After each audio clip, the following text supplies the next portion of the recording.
One of the aspects of Marvel's Avengers that I found a little bit underwhelming on heroes was the heroic abilities. So that was your support, your assault, and also your ultimate ability. It seemed that the cooldown on these was just far too long. In some instances, the cooldown was as high as 5 minutes. Now, for that reason, I've actually been working on a Widow build for the last few days, and I was looking to get as high uptime as possible on the invisibility because she gets a lot of buffs when she has that. So looking at Widow's tree and some of the abilities she had, I was very close to getting a build that had close to 100% uptime on her in regards to the invisibility. It meant she could spam all her heroics really quick.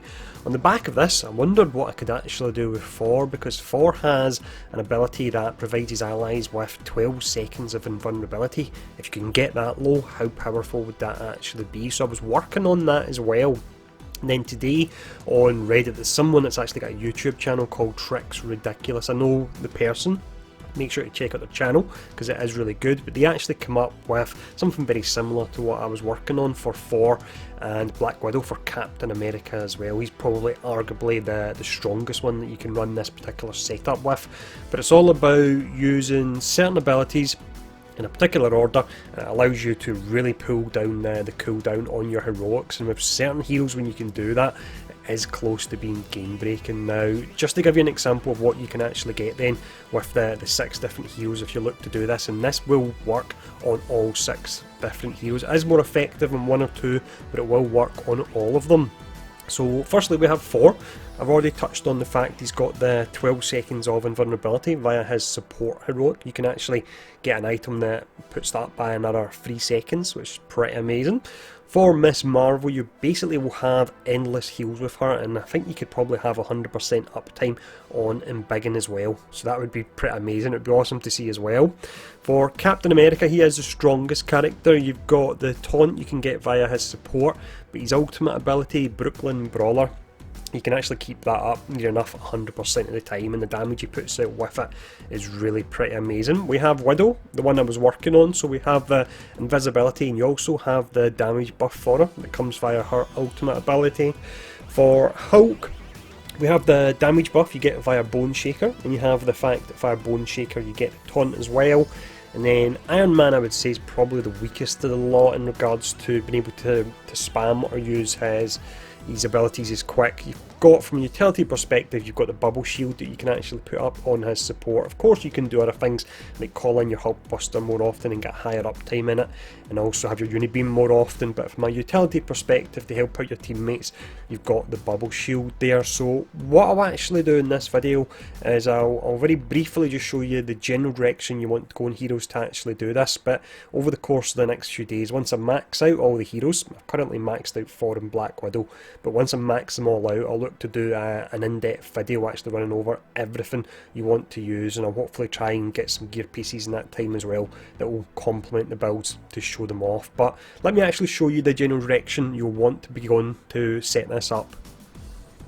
The basis of getting these builds working across all 6 heroes then is down to an individual skill, but you can without a doubt supplement it via gear, and I'll very quickly point out some gear options that will really help out. Now, the first one, and probably the most important, is your Ring of Nibelung. So this one here, once you finish the campaign, you have your post-campaign missions, and you have iconic missions for each of the 6 heroes.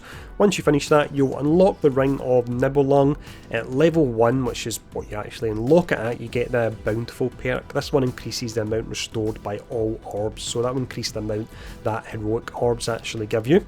You've then got your slots 1 to 4. I've seen some endgame gear pieces that, with the ability to spam your heroics quicker, would be absolutely insane, bordering on game breaking. Don't have a lot of images of them, the reason being that I've not had a lot of time to actually farm myself because I've been so busy doing videos. So if you find any really nice gear pieces that would work with the build setup we're talking about, feel free to hit me up on Twitter at TonyBingGaming, or you can join the Discord, where we've actually got individual channels for each of the 6 heroes, and we're posting pictures of endgame items for them and doing a fair amount of talking about theory crafting. You also have, gear-wise, you've got your minor artifacts. Very often on minor artifacts you'll see a cooldown reduction to your heroics. Sometimes you'll get that in your slots 1 to 4, but it shows up on your minor artifacts more often, and that of course will really help out as well. But that's all the gear. Let's actually look at the skill, which is really the most important start. It is the foundation of this setup. So each of the 6 different heroes will have a passive called Takedown Specialization. Now if we look at the options available here, you have performing a takedown spawns an intrinsic orb, this one here spawns a heroic orb, and then this one here spawns a regen pack. So of course the one we're going for is the heroic orb. You put that alongside the ring of Nibelung and you really do get a decent amount of heroic energy back. Now, of course on characters it's not always that easy to get a takedown in the first instance, but that is something I'll be running over in a lot more detail when we actually get to the build videos. I'll be talking about builds that can make it nice and easy to get your takedowns. Now, in the short term, I would just say to help you out, if you want to do a bit of theory crafting yourself, is you get your takedowns when you actually do stun damage to enemies. You increase the stun bar and then you get to the point where they are stunned and you can do that takedown on them. So you want to look out for abilities under the primary tree that have a high stun rating. When it comes to your speciality and mastery trees, there are various abilities that can boost your stun rating. There's some that can actually boost your heroic regen rate as well, so they're the ones to actually look out for. But once again, I'll do a video for each of the 6 heroes talking about the exact setup I'm using as well. Now I want to actually get each of the heroes to level 50, so it may take a few days to get these out, because I don't want to just theory craft how it would work. I want to go in and actually practice myself, so do bear in mind it'll just take a few days to get these videos out.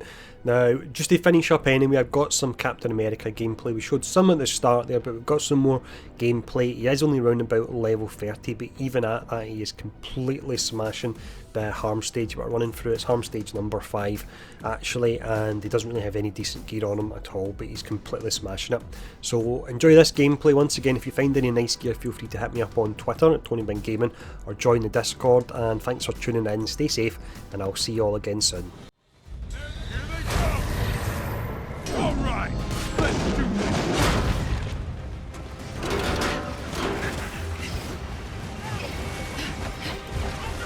Your knight in high-tech armor is here.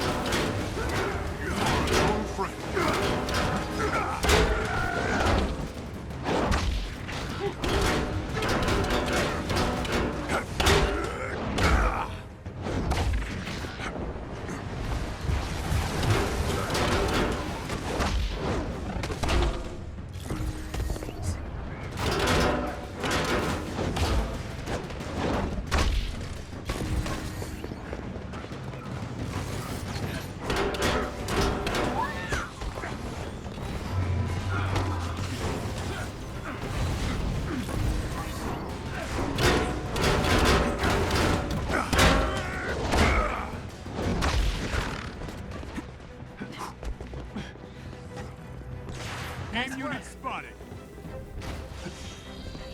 Over right now. Don't do something you'll regret.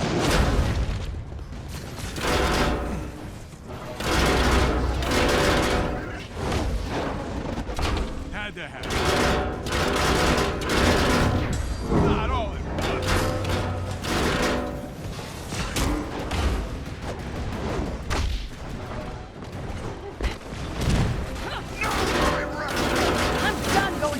On you.